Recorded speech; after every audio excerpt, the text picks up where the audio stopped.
Hey everyone, welcome back to another video. I'm so excited today because we're going to make some DIY air dry clay fridge magnets. So before we dive in, please consider subscribing if you haven't already and click the bell icon to get notified every single time I post a new video. So let's jump right in. For making the fridge magnets, I used air dry clay. First, I took a chunk of clay and warmed it up in my hands. Once it was pliable enough, I started shaping it into a cube. My goal here was to make it look like an instant camera. I kept on maneuvering until the cube looked similar to the base of an instant camera. Then I dipped my finger in water and smoothed it down.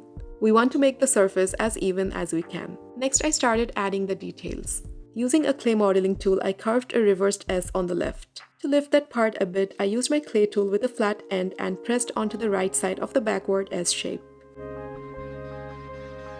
Then I went ahead and smoothed everything down. I took a small amount of clay and rolled it into a small ball.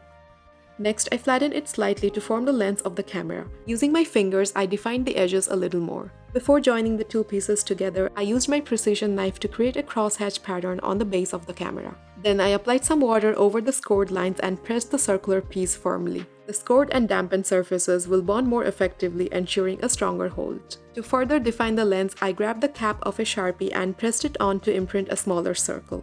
Then I took a pen's cap to imprint the smallest circle in the center of the lens. Using a sharp clay tool, I added a circular button and the viewfinder above it. Next up, I took a tiny amount of clay and rolled it into an oval shape and attached it to the right side of the base. I molded a small piece of clay into a capsule shape which looked like a flash button and attached it to the camera. Lastly, I added a tiny semicircle which looked like an on-off button. After smoothing everything down with a damp brush, I let it dry for 48 hours. To color the camera, I used a light blue acrylic paint. I applied the paint all over the camera except the flash button. I applied 2 coats of paint, ensuring there was sufficient drying time in between the coats. Then I made the blue paint 3 to 4 shades darker and applied the paint into the crevices to add more depth.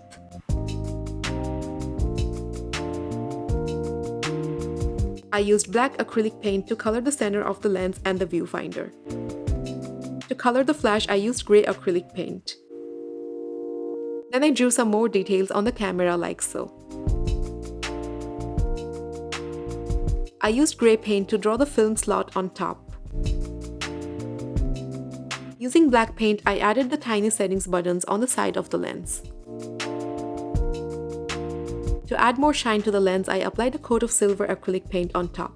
To seal and protect the paint, I used this polyurethane varnish in satin finish. I applied a layer of varnish on the miniature camera. I grabbed a button magnet and attached it to the back of the camera using super glue. To make the fridge magnet even stronger, I added another piece of magnet and held them in place for a few seconds. This finished off our miniature instant camera fridge magnet.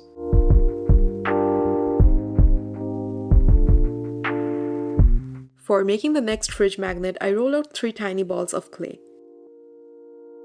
Then I pressed them between my palms to flatten them slightly, giving them the shape of macarons. Next up, I rolled a piece of clay into a thin noodle shape.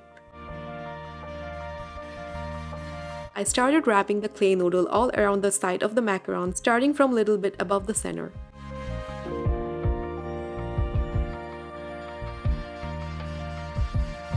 I used a pointy clay tool to add texture on the noodle to mimic the texture of a real macaron. Leaving a small gap along the center, I wrapped another piece of clay noodle below the previous one.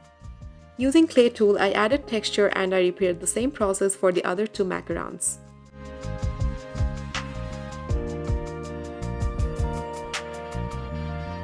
I wanted to put the macarons inside a box, so to make one, I took a piece of clay and rolled it into a ball. Then I flattened it to a thickness of a 1/4 inch using my clay rolling pin.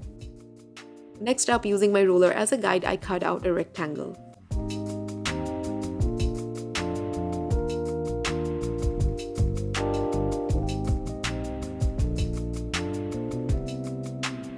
After that, I rolled a chunk of clay into a cylindrical shape and flattened it. I tried to keep the same 1/4 inch thickness like the rectangular base.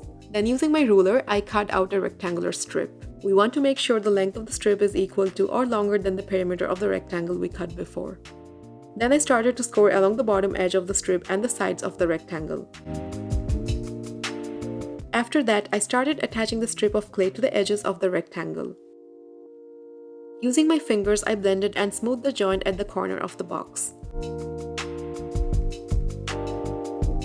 Then I turned over the box and smoothed out the bottom. I scored along the center of the box and placed the macarons by stacking them vertically. I smoothed it down with a damp brush and let it dry. Before coloring the macarons and the box, I applied a layer of white acrylic paint to make the colors look more vibrant. To paint the macarons, I used these pastel acrylic colors. First, I started with this lavender paint and painted both the macaron shells. I kept the center white to mimic the look of macarons filling. To paint the next one, I used this light yellow color.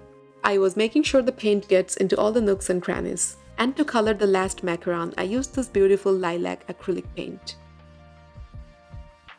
I used turquoise green color to paint the box. I dipped a small brush into the paint and started painting all the hard-to-reach areas. I felt like I could have colored the macarons first and then attached them to the box. This would have made the entire painting process a lot easier. Once the paint dried, I coated everything with a layer of varnish. Next up, I attached 2 button magnets to the back of the box. And there we have it, our box of macarons fridge magnet made with air dry clay.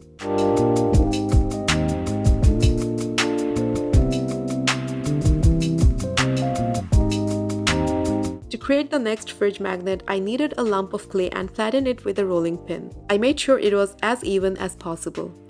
Using the sharp edge of a clay tool, I drew the shape of a paint palette.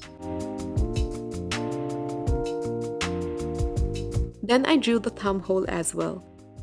Using a precision knife, I cut the shape out.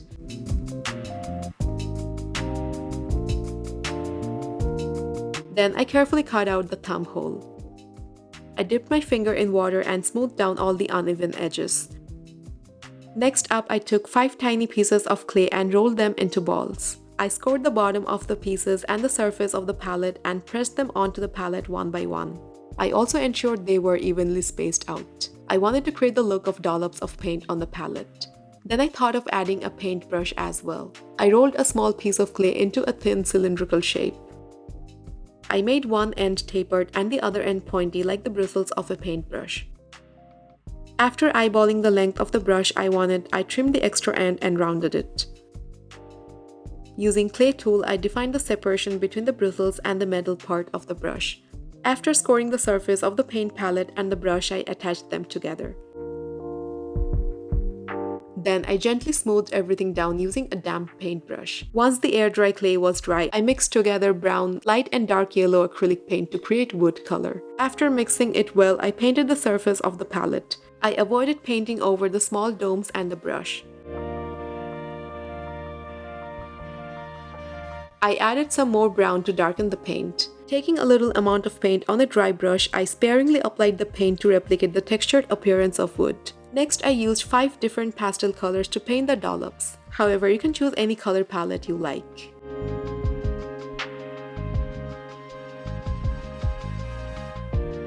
I painted the handle of the brush black. To color the metallic part, I used silver acrylic paint. In order to paint the bristles, I used reddish brown. To define the bristles a little more, I used a darker brown paint and dry brushed over the previous coat of paint. To seal the paint, I applied a coat of polyurethane varnish. Then I attached a piece of magnet to the back of the palette using super glue. This completed our paint palette fridge magnet.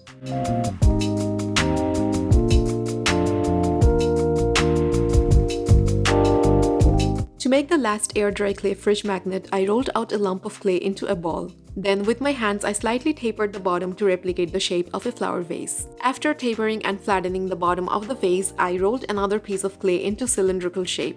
I flattened it with rolling pin and used a ruler to cut out a rectangular strip.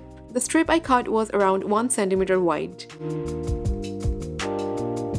Then I joined and mended the opposite sides of the strip to form a ring. This was going to be the neck of the flower vase. After scoring the top part of the vase and the bottom edge of the ring, I joined them together. I used the handle of a brush to shape the neck and made sure it was circular. After smoothing it down, it was time to add a handle. I rolled a piece of clay into a thin handle, bent it into C shape and cut the extra ends. Using a precision knife, I scored the vase at the points where both ends of the handle would connect. Then it was time to add some flowers. I grabbed this craft wire and cut 5 pieces of wire to fit into the flower vase. Next, I took 5 small pieces of clay and rolled them into oval shapes. I wrapped a piece of clay around the wire. Then I gently rolled it between my palms to smooth the clay over the wire, shaping it into a flower stem. Then I removed a small section of clay from top and inserted the wire into the oval shape. After estimating the length of the stem I needed, I removed the extra clay from the bottom of the stem. Using a clay tool, I engraved some wavy lines on the oval shape to mimic the look of tulip flower. These wavy lines around the shape look like tulip petals. Next up, I inserted the flowers into the vase. I bent the stems according to my liking, and once I was happy with the floral arrangement, I let it dry for 24 to 48 hours. To paint the body of the flower vase, I added a small amount of beige to off-white acrylic paint. To paint the stems, I used light green acrylic color. While painting the stems, I was making sure the paint reached all the crevices. I took grayish-brown paint on a small brush and started painting vertical stripes all around the vase. I was also making sure the stripes were equally spaced out. Then I made the stripes a little more thick. Afterward, I painted thin stripes next to the thicker ones, maintaining a very small gap between two different stripes. To paint the handle and the rim of the vase, I used the same grayish-brown color.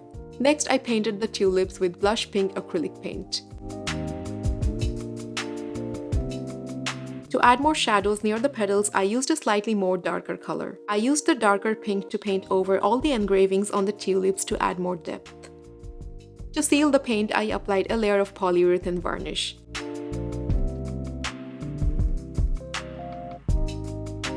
To finish off, I attached a piece of magnet to the flower vase. This completed our DIY flower vase fridge magnet.